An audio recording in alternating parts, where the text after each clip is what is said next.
साथियों, UP TET की परीक्षा 2 दिन बाकी है।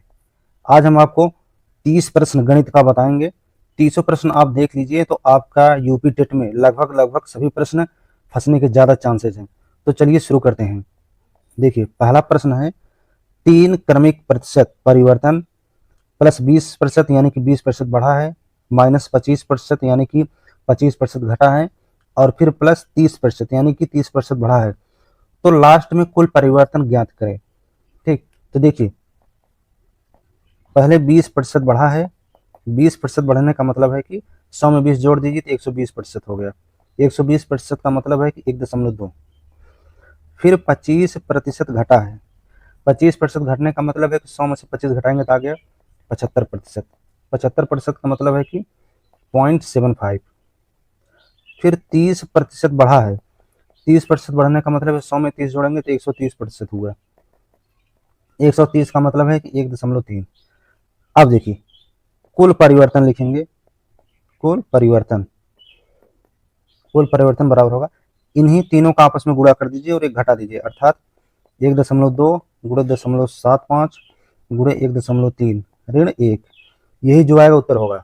इसका गुणा करेंगे तो आ गया 1.17 ऋण 1 बराबर 0.17 बराबर। अब इस 0.17 को प्रतिशत में बदलने के लिए 100 से गुणा कर देंगे, तो 0.17 गुणे 100% बराबर आ गया 17%।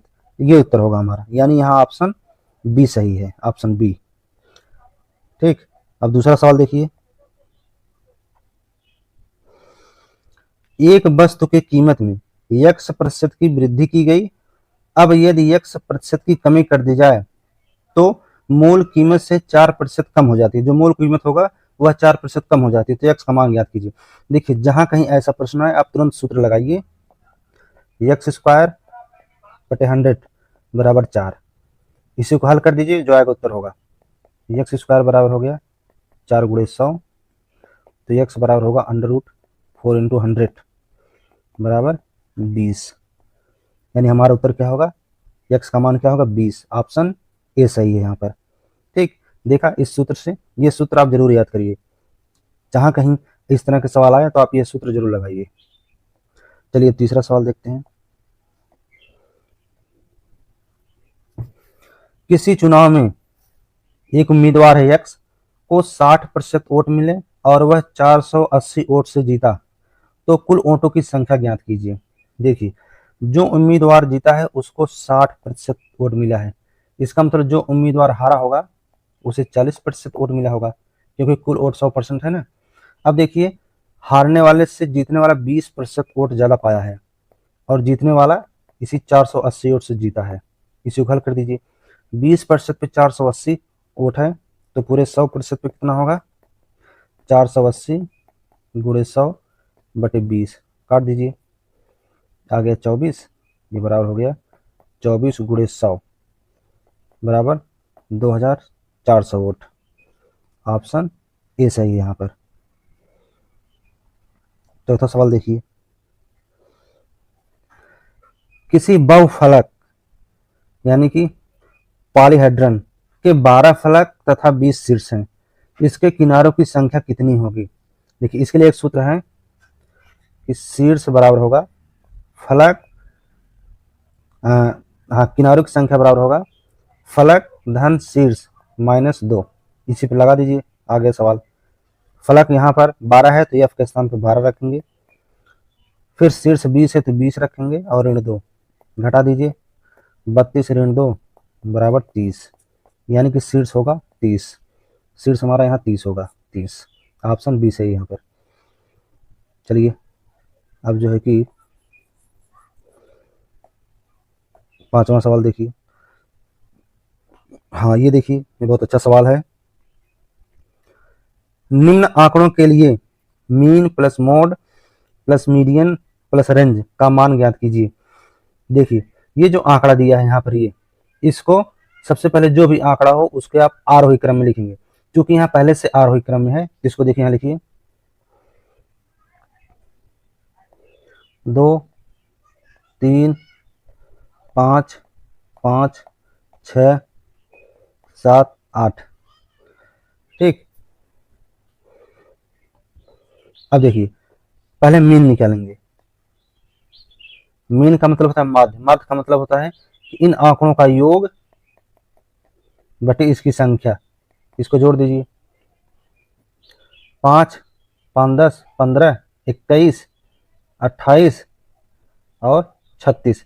हाँ देखिए यहाँ पर थोड़ा सा मिस्टेक है, ये जो 2 है ये होगा 1, ठीक, इसे 1 मान चलिए आप 1, क्योंकि ऑप्शन में थोड़ा सा यहाँ मिसप्रिंट है 1। हाँ अब जोड़िए, देखिए 4, 9, 9, 5, 14, 20, 27, 27 और 8, 35, 35 और कुल संख्या कितना है 1, 2, 3, 4, 5, 6, 7, 7, 7 है ना, 7 से काट दीजिए, 7 बचे 35, 5 आ गया, यह मीन हो गया। ठीक, अब मोड निकालिए। मोड मतलब बहुलक। देखिए इसमें कौन सबसे ज्यादा बार आया है, इसमें 5 सबसे ज्यादा बार आया है, 2 बार आया, बाकी सब एक एक बार आया है। मोड हो गया 5। अब मीडियन, मीडियन देखिए,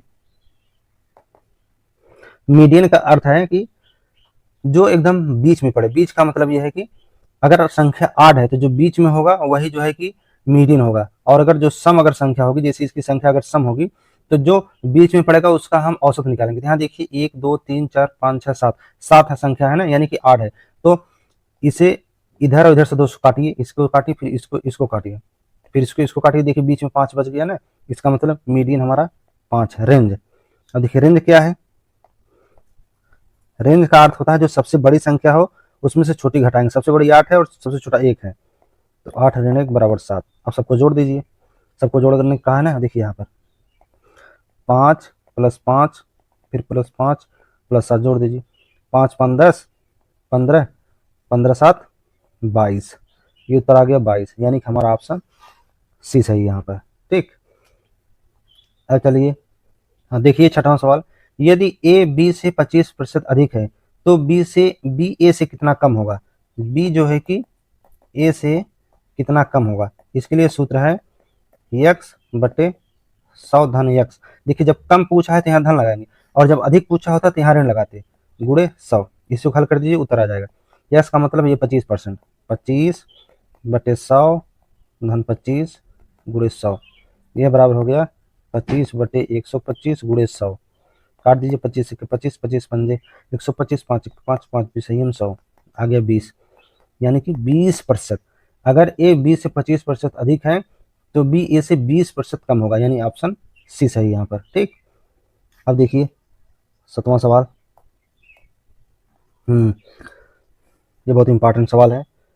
एक विद्यालय में लड़कों और लड़कियों का अनुपात 5:3 है। ठीक, अनुपात क्या है, 5:3 है।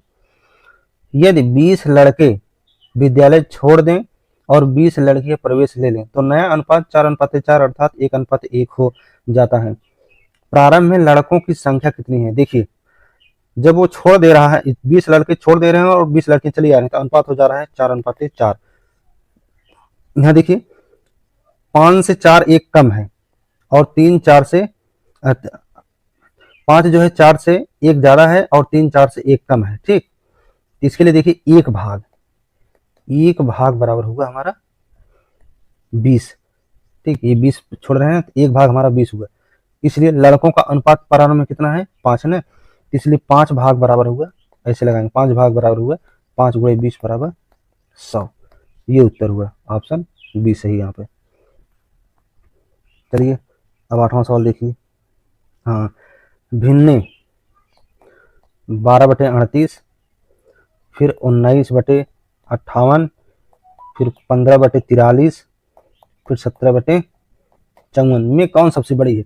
देखिए इसको लगाने का सबसे अच्छा तरीका है कि आप यहीं सेट कर लीजिए। सेट करने का मतलब देखिए 12×36, यानी कि 12×36 तिगुने से 2 अधिक है यहाँ पर, 19×57 3 तिगुने से 1 अधिक है। ठीक, फिर 15×45 ये तिगुने से 2 कम है, और ये 17×51 तिगुने से 3 अधिक है। ये देखिए सभी तिगुने से अधिक है। ठीक, और ये तिगुने से कम है, इसका मतलब यहाँ पर हर जो है कि इसके सापेक्ष कम है। जब भाग देंगे तो इसका मान सबसे बड़ा आएगा, यानी कि सबसे बड़ी संख्या होगी 15/43, ये ऑप्शन सी सही है। ठीक, अब 9वां सवाल देखिए। एक संख्या n n बराबर है 2 घाते a गुणे 3 घाते b के कुल गुणनखंड 20 है। यदि a बराबर 4 तो b का मान निकालिए। देखिए कुल गुणनखंडों की संख्या निकालने के लिए जो घात है इसमें एक जोड़ कर लिखते हैं। यह बराबर है 20 और a बराबर 4 दिया है तो यहाँ 4 रखेंगे तो 4 धन 1 गुणे b धन 1 बराबर 20। ये देखिए 5 आ गया, b धन 1 बराबर 20 बटे 5, 5 चौक 20, 4 आ गया। b बराबर हो गया 4 ऋण 1, 1 इधर चला जाएगा बराबर 3, यानी कि b का मान हमारा 3 होगा। ऑप्शन बी सही है। अब 10वां सवाल देखिए, एक कक्षा में लड़कों के औसत अंक 48 हैं तथा लड़कियों के औसत अंक 68 हैं। पूरी कक्षा का औसत अंक 56 है। लड़के अनुपात लड़कियां निकालना। देखिए ये एलिगेशन का सवाल है। एक कक्षा में लड़के का औसत अंक 48 है इधर, और फिर लड़कियों का औसत अंक 68 है, इसको ऐसे लगाएंगे, और पूरी कक्षा का 56 है। इसको इसमें से घटाइए और इधर लिखिए। इसको इसमें से घटाएंगे तो कितना आएगा, 8 आ गया। 56 में से 48 घटाएंगे तो 8 आया, और इसको इधर से घटाइए। अब देखिए यहाँ घटाएंगे कितना आएगा, यहाँ आ गया 12। ठीक, अब यही ये लड़कों की तरफ हो गया, लड़कियों की तरफ हो गया। अब यही 12:8, इसे सरल कर दीजिए।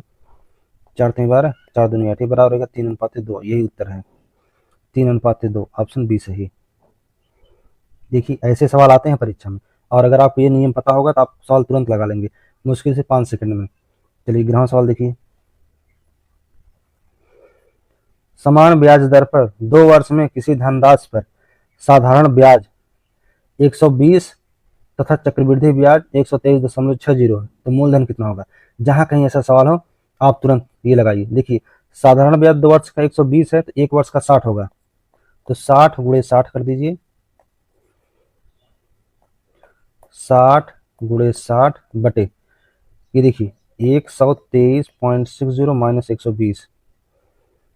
ठीक, इसी को हल कर दीजिए, जो आएगा वही उत्तर होगा। कितना होगा, 60 गुणे 60, यहाँ बटे कितना होगा, घटा देंगे तो आ गया 3.6।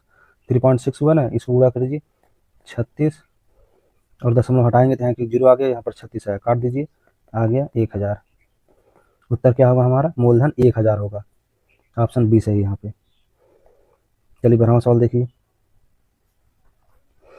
एक आयत की लंबाई 60% बढ़ा दी जाती है तथा चौड़ाई 25% घटा दी जाती है। क्षेत्रफल में कितना प्रतिशत परिवर्तन होगा। देखिए ऐसा सवाल बहुत पूछा जाता है, इसके लिए सूत्र है a प्लस माइनस बी, नहीं इस तरह से लिखिए। देखिए a चूंकि घट रही है ना, इसको a मान लीजिए, इसको b मान लीजिए, तो जो घट रहा है उसको माइनस लगाइए, फिर माइनस, फिर ab बटे 100, इसी को हल कर दीजिए, आ जाएगा उत्तर। a 60%, फिर 25% ऋण 60 गुणे 25 बटे 100, 25 चौका 100, 15 चौका 60, निकाल लीजिए। 60 ऋण 25 ऋण 15, 60 ऋण 30 40 बराबर 20, यानी कि 20% की क्या होगी क्षेत्रफल में। ये देखिए पॉजिटिव आया है ना, इसका मतलब ये वृद्धि होगी, ये प्लस में आया है ना, इसका मतलब है कि क्षेत्रफल में 20% की वृद्धि होगी। ये ऑप्शन ए सही है। अगर यहाँ ऋण आता तब ये कमी होती, चूंकि ये 60 में से 40 घटाए तो 20 आ गया, पॉजिटिव में आया है, इसलिए हमें 20% की वृद्धि होगी। ऑप्शन ए सही है। ठीक, 13वां सवाल देखिए। देखिए ये 13वां सवाल है, एक वर्ग की भुजा 20% बढ़ा दी जाती है तो उसके क्षेत्रफल में कितना प्रतिशत परिवर्तन होगा। देखिए इसके लिए सूत्र है कि a plus B plus A into B बटे 100, चूंकि यहाँ पर वर्ग में a बराबर b होता है। ठीक, इसलिए ये बराबर होगा 20, क्योंकि 20% का बढ़ोतरी हो रही है ना। हमें लिखिए 20 धन 20 धन 20 गुणे 20 बटे 100, 0 0 काट दीजिए, ये आ गया, इन दोनों को जोड़ दीजिए 40 हो गया, और ये धन 2 दूनी 4 होगा, ये बराबर आ गया 44%। इतनी की वृद्धि होगी, यानी ऑप्शन बी सही है। ठीक, अब देखिए 14वां सवाल। हाँ देखिए बोर्ड मास नियम पर आधारित है। देखिए यहाँ इस तरह के जो सवाल हो तो पहले आप ब्रैकेट वाला काम करेंगे। यहाँ देखिए 8 ऋण 5 है, तो यहाँ देखिए लिखिए 72 भागे 8 ऋण 3 3 आ जाएगा, 8 ऋण 5 यानी 3 आ जाएगा, फिर 3 इसको जोड़ देंगे तो 6 में जोड़ देंगे तो 9 आ गया, यानी 72 भागे 9। ठीक, अब ये ब्रैकेट है छोटा, इसे बंद कर दीजिए, गुणे 7, फिर धन 48, फिर भागे, देखिए यहाँ 3 दूनी 6 हो गया, ये 6 ऋण 9। अब देखिए जहाँ भागे पहले उसको भाग दे दीजिए, तो 9 8 72, 8 गुणे 7 धन और 6 8 48, 8 ऋण 9। अब गुणा कर दीजिए, 7 8 56 धन 8 ऋण 9, इसको घटा दीजिए, ऋण 1 आया, 56 ऋण 1 बराबर 55। उत्तर क्या आएगा हमारा 55, यानी ऑप्शन बी सही है। ये देखो बोर्ड मास नियम पर है, इसमें जो पहले ब्रैकेट है ब्रैकेट घटाएंगे, उसके बाद भाग देंगे, फिर उसके बाद गुणा करेंगे, फिर उसके बाद जोड़ेंगे घटाएंगे, यही नियम है। ऑप्शन बी सही है यहाँ पर। ठीक, अब देखिए 15वां सवाल। देखिए 15वां सवाल है, एक आयत की लंबाई 25% बढ़ा दी जाती है, यदि उसका क्षेत्रफल अपरिवर्तित रखना हो तो उसकी चौड़ाई कितने प्रतिशत घटानी होगी। देखिए इसके लिए सूत्र है, चूंकि हमें कितना प्रतिशत घटानी होगी, तो यक्स बटे 100 धन यक्स गुणे 100, यही लगाइए, यक्स का मतलब 25, अब यहाँ 25 रख दिए, 25 बटे 100 धन 25 गुणे 100, 25, ये बराबर हो गया 25 बटे 125 गुणे 100, 25 के 25, 25 पंजे 125, 5 के 5, 5 भी सही 100, ये बराबर आ गया 20%, यानी कि चौड़ाई को हमें 20% घटानी होगी, यानी ऑप्शन बी सही है यहाँ पर। अब 16वां सवाल देखिए, यदि किसी संख्या को 8 से विभाजित करने पर शेषफल 5 आता है तथा उसी संख्या को 12 से विभाजित करने पर शेषफल 9 आता है, तो ऐसी सबसे छोटी संख्या क्या होगी। देखिए 8 से विभाजित करने पर जो है कि 5 शेष आता है, तो 8 में से 5 घटाएंगे तो 3 आ गया। ठीक, फिर 12 से विभाजित करने पर 9 शेषफल आता है, तो 12 में से 9 घटाएंगे 3 आता है। देखिए हर बार जो है कि 3 शेष, हर बार 3, यानी कि भाग, ये जो भाजक है और ये शेषफल है, इसमें 3 का अंतर है। ठीक, तो क्या काम करेंगे, जो 8 है और 12 है इसका एलसीएम निकालिए, एलसीएम 12 8 का एलसीएम 24 होगा, इसी 24 में से ये जो अंतर है ये घटा दीजिए, 3 घटाएंगे तो आ गया 21, यानी हमारा वो सबसे छोटी संख्या 21 होगा, ऑप्शन ए सही है यहाँ पर। ठीक, 17वां सवाल देखिए, यदि एक्स स्क्वायर ऋण 7x प्लस 12 के मूल अल्फा तथा बीटा हो तो अल्फा इंटू बीटा का मान ज्ञात कीजिए। देखिए एक्स स्क्वायर ऋण 7x प्लस 12 बराबर 0, यहाँ पर पूछा है कि इसके मूल अल्फा और बीटा है, तो अल्फा इंटू बीटा, देखिए मूलों का गुणनफल बराबर होता है ये लास्ट वाला पद बटे एक्स स्क्वायर का गुणांक, ये बराबर 12 आ गया, यानी ऑप्शन बी सही है। अगर पूछा होता कि अल्फा प्लस बीटा निकालिए, तो यहाँ क्या आता, ये देखिए इसका गुणांक माइनस इसका गुणांक और बटे इसका गुणांक, ये आता 7, उत्तर तब यहाँ 7 आता, लेकिन अल्फा इंटू बीटा पूछा है तो ये आएगा 12, यानी ऑप्शन बी सही है। 18वां सवाल देखिए, हाँ ये देखिए 6 घाते 99 प्लस 4 घाते 51 का इकाई अंक क्या होगा।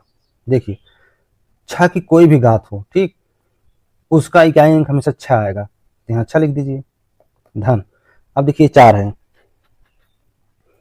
4 में जब 4 की घात 8 होगी, क्या होगी 8 होगी, तो इकाई अंक हमेशा 4 आएगा, और जब इवन होगी तो इकाई अंक 6 आएगा। यहाँ पर 51 8 संख्या है, इसलिए 4 घाते 51 का इकाई अंक 4 होगा, तीन दोनों को जोड़ दिए, 6 4 10 10 यानी कि 0, इकाई अंक क्या होगा यहाँ पर 0 होगा, यानी ऑप्शन ए सही है। ठीक, 19वां सवाल देखिए, एक पाइप किसी टंकी को 12 घंटे में भर सकता है तथा दूसरा उसी टंकी को 18 घंटे में भर सकता है, दोनों पाइप एक साथ खोल दिए जाए तो टंकी कितने समय भरेगा। देखिए एक पाइप जो है कि 12 घंटे में भर रहा है तो उसकी दक्षता 1/12 हो गई, दूसरा 18 घंटे में तो उसकी दक्षता 1/18 हो गई, इन 12 और 18 कैल्सियम लेंगे 36 आएगा, 12 36 और 18 दूनी 36, जोड़ दीजिए 5/36। ठीक, अब भरने में लगेगा समय, समय कितना होगा, इसी का जस्ट उल्टा, यानी 36/5, काट दीजिए, 7 5 7 35, 35 हो गया, तो यानी 7 सही 1/5, ये हो गया 1/5 घंटा है, इसको मिनट में बदलेंगे तो आएगा 12, यानी कि 7 घंटा 12 मिनट, ये उत्तर हुआ। ठीक, यानी ऑप्शन हमारा बी सही है। 20वां सवाल देखिए, किसी बहुभुज के आंतरिक कोणों का योग 1260 है, उस बहुभुज की भुजाओं की संख्या कितनी है। देखिए भुजाओं की संख्या निकालना हुआ तो n - 2 इंटू 180 बराबर कुल कोणों का योग, कुल कोणों का योग कितना है 1260, ये हल कर दीजिए। n-2 बराबर 1260 बटे 180। अब इसको काट दीजिए, देखिए कितना आता है। हाँ 18 सत्ते 126 हुआ ना, ये आ गया 7। n बराबर हुआ 7, 2 इधर चला आएगा तो धन हो गया, 7 2 9, यानी भुजाओं की संख्या 9 होगी। ऑप्शन बी सही है। ये सूत्र आप याद रखिए, ये बहुत इंपॉर्टेंट है। चलिए अब 21वां सवाल देखिए। किसी 12 भुज के विकर्णों की संख्या कितनी होगी? तो इसके लिए फार्मूला है, विकर्णों की संख्या के लिए, विकर्णों की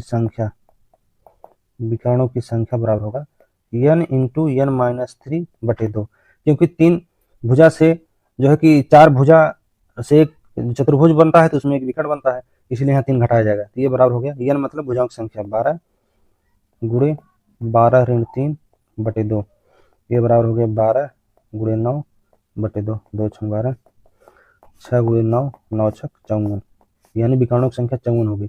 ऑप्शन हमारा सी सही है। ठीक, 22वां सवाल देखिए। एक 20 मीटर ऊंचे खंभे के शीर्ष का उन्नयन कोण किसी बिंदु से, ये 45 यहाँ 45 होना चाहिए, 45 अंश है। उस बिंदु से खंभे की दूरी, देखिए एक ऐसे खंभा है, ठीक, और यहाँ कोई बिंदु है, इससे यहाँ 45 डिग्री का कोण बना हुआ है, तो ये दूरी हमें निकालनी है, ये दूरी कितनी होगी। ठीक, यहाँ tan का सूत्र लगाइए, tan 45 अंश बराबर होगा, ये देखिए लंब होगा या आधार होगा, लंब बटे आधार, तो ये पूरा 20 है, तो 20 बटे x, मान लीजिए x है, tan 45 का मान 1 होता है, 1 बराबर 20 बटे x, यहाँ से x बराबर हो गया 20, यानी कि उसकी दूरी कितनी होगी 20 मीटर, यानी ऑप्शन बी सही है। नंबर 23, 30 रुपए प्रति किलोग्राम वाली चाय को 50 रुपए प्रति किलोग्राम वाली चाय के साथ किस अनुपात में मिलाया जाए ताकि मिश्रण का अनुपात 42 रुपए प्रति किलोग्राम हो जाए। देखिए ये इरिगेशन का सवाल है, इधर देखिए 30 रुपए वाली चाय है और इधर 50 रुपए वाली चाय है, जब इन दोनों को मिलाया जाता है तो वह हो जाता है 42 रुपए। अब इसको इधर से घटा दीजिए, इसमें से घटाएंगे तो 12 आ गया, और इसको इसमें से घटा देंगे तो 8 आ गया। अब अनुपात हो गया 8:12, इसी सरल कर दीजिए, सरल करिए, 4 दूनी 8, 4 3 12, ये आ गया 2:3, यानी उत्तर हमारा हुआ 2:3। ऑप्शन ए सही है। यहाँ पर एलिगेशन का सवाल इस तरह लगाएंगे तो बहुत आसानी से आ जाएगा उत्तर।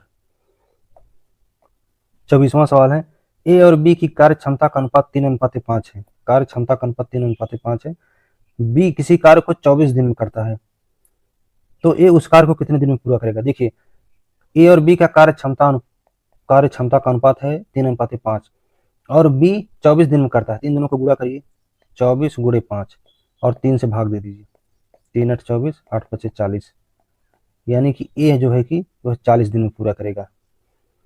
ये ऑप्शन सी सही है यहाँ पे। 25वां सवाल है, दो त्रिभुज की संगत भुजाओं का अनुपात 3:5 है, यदि छोटे त्रिभुज का क्षेत्रफल 54 वर्ग सेंटीमीटर है तो बड़े त्रिभुज का क्षेत्रफल कितना होगा।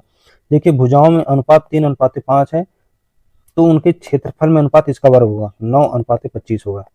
अब देखिए चूंकि कहा है कि छोटे त्रिभुज का क्षेत्रफल 54 है, तो चूंकि 25 और 9 में सबसे छोटा 9 है, इसका मतलब 9 इकाई मतलब दिया है 54, तो यहीं से निकाल लीजिए 25 इकाई मतलब होगा 54 गुणे 25 बटे 9, 9 छक 54 और 25 छक्का 150, यानी कि बड़े त्रिभुज का क्षेत्रफल 150 सेंटीमीटर स्क्वायर होगा, यानी यहाँ ऑप्शन सी सही है।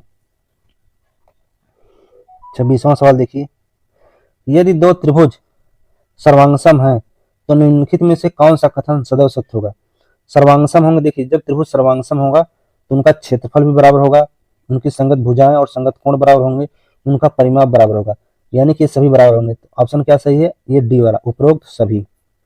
ठीक, 27वां सवाल देखिए, एक 240 मीटर लंबी ट्रेन 72 किलोमीटर प्रति घंटे की चाल से चल रही है, वह 360 मीटर लंबे प्लेटफार्म को 30 सेकंड में पार करती है। यदि वही ट्रेन 36 किलोमीटर प्रति घंटे की गति से विपरीत दिशा में चल रही दूसरी ट्रेन को 12 सेकंड में पार करती है तो दूसरी ट्रेन की लंबाई कितनी होगी। यहाँ देखिए जो पहली ट्रेन है उसकी स्पीड है 72 किलोमीटर प्रति घंटा, इसको मीटर पर सेकंड में बनाने के लिए 72 में 5/18 से गुणा करेंगे, 18 चौक 72, यानी आ गया 20 मीटर प्रति सेकंड। ठीक, और दूसरी ट्रेन की गति है 36 किलोमीटर प्रति घंटा। इसको मीटर पर सेकंड बदल दीजिए, तो 5/18 से गुणा करेंगे, 18 दूनी 36, यानी कि 10 मीटर प्रति सेकंड। पहले की ये स्पीड हो गई और दूसरी की ये स्पीड हो गई। ठीक, अब देखिए, हाँ अब देखिए यहाँ से दूरी बराबर होगा चाल गुणे समय। पहली ट्रेन इतनी लंबी है तो मान लीजिए दूसरी ट्रेन जो है x होगा, तो 240 धन x बराबर चाल। देखिए चूंकि विपरीत दिशा में चल रहा है इसलिए ये और ये, यानी कि ये 20 और ये 10 जुड़ जाएंगे तो हो गया 30 मीटर पर सेकंड। तो यहाँ हो गया 30 गुणे, इसमें 12 सेकंड पार कर जा रही है तो यहाँ 12 से गुणा कर दीजिए, हो गया 12 36, 360। अब x बराबर हो गया 360 ऋण 240, घटा देंगे तो आगे कितना 0 2 1 120 मीटर, यानी जो दूसरी ट्रेन विपरीत दिशा में जा रही है उसकी लंबाई 120 मीटर होगी। ये ऑप्शन बी सही है, यहाँ पर इससे कोई मतलब नहीं है। चलिए 28वां सवाल देखिए, एक वृत्त की जीवा केंद्र पर 120 अंश का कोण बनाती है। यदि वृत्त की त्रिज्या 14 सेंटीमीटर है तो जीवा की लंबाई कितनी होगी। देखिए एक वृत्त है ऐसे, ठीक, इसका एक केंद्र है, ये जीवा है, जीवा ये यहाँ पर जो है 120 अंश का कोण बनाती है। ठीक, तो जीवा केंद्र से जीवा पे डाला गया लंब जीवा को दो बराबर भागों में बांटता है, यानी कि ये भाग और ये भाग बराबर होगा, और जो ये लंब होगा ये कोण को भी दो बराबर भागों में बांट देगा, तो यानी ये कोण हो गया 60 अंश। अब देखिए त्रिज्या दिया है, यहाँ से यहाँ तक त्रिज्या होगा तो ये 14 हो गया। ठीक, अब हमें यही लगाना है सूत्र, क्या कि साइन का सूत्र लगाइए, साइन 60 अंश बराबर होगा ये लंब बटा कर्ण, इसको मान लीजिए x है तो x बटे 14, साइन 60 अंश का मान होगा करणी में 3/2, यहाँ से हो गया x बराबर 14 गुणे करणी में 3/2। अब देखिए ये तो केवल यहाँ से x जो है यहाँ से यहाँ तक है, तो पूरा कितना होगा 2x होगा, तो 2x बराबर 2 गुणे 14 गुणे करणी में 3/2, 2 2 कट गया, आ गया 14 करणी में 3 सेंटीमीटर, यानी ये जो जीवा की लंबाई होगी वह 14 करणी में 3 सेंटीमीटर, यानी ऑप्शन सी सही है। अब 29वां सवाल देखिए, एक वस्तु के अंकित मूल्य पर पहले 20% की छूट दी जाती है, फिर शेष मूल्य पर 10% की छूट दी जाती है, तो कुल कितने प्रतिशत की छूट दी गई। ठीक, तो इसके लिए सूत्र है, देखिए छूट दी गई है तो यहाँ क्या लिखेंगे, ऋण ए ऋण बी धन ए इंटू बी बटे 100। अब देखिए ए का मतलब है कि 20%, फिर ऋण 10% धन 20 गुणे 10 बटे 100, 0 0 काट दीजिए, ये देखिए जोड़ कर हो गया 30% धन 2, यहाँ 2 बचा है, बराबर आ गया ऋण 28%। इसका मतलब है कि 28% की छूट दी गई है, 28% की छूट दी गई है। ठीक, ये 28%, ये हो गया ऑप्शन बी सही है यहाँ पे। अब 30वां सवाल देखिए, दो संख्याओं का अनुपात 4:7 है, यदि उनका एलसीएम 504 है तो उनका एचसीएफ निकालिए। देखिए अनुपात दिया है कि 4:7 और एलसीएम दिया है 504, तो सूत्र होता है एलसीएम बराबर एचसीएफ इंटू एक्सवाई, एक्सवाई मतलब ये अनुपात, एलसीएम 504 है बराबर एचसीएफ निकालना है इंटू 4 गुणे 7, तो एचसीएफ बराबर हो गया 504 बटे 4 गुणे 7, काट दीजिए, 4 के 4, 4 दूनी 8, 4 6 24, 7 से काटिए, 7 के 7, 7 8 56, यानी एचसीएफ 18 होगा, ऑप्शन बी सही है। ठीक, तो देखा साथियों ये 30 सवाल हैं, अगर आप इन 30 सवाल को लगा लेंगे और इससे संबंधित सूत्र समझ जाएंगे तो यूपी टेट में ऐसे ही सवाल पूछे जाते हैं, आपको गणित में कोई दिक्कत नहीं आएगा, आप जो है कि गणित का लगभग 30 का 30 प्रश्न कर ले जाएंगे। वीडियो अच्छा लगा तो हमारे चैनल को लाइक सब्सक्राइब शेयर कमेंट जरूर करें। धन्यवाद।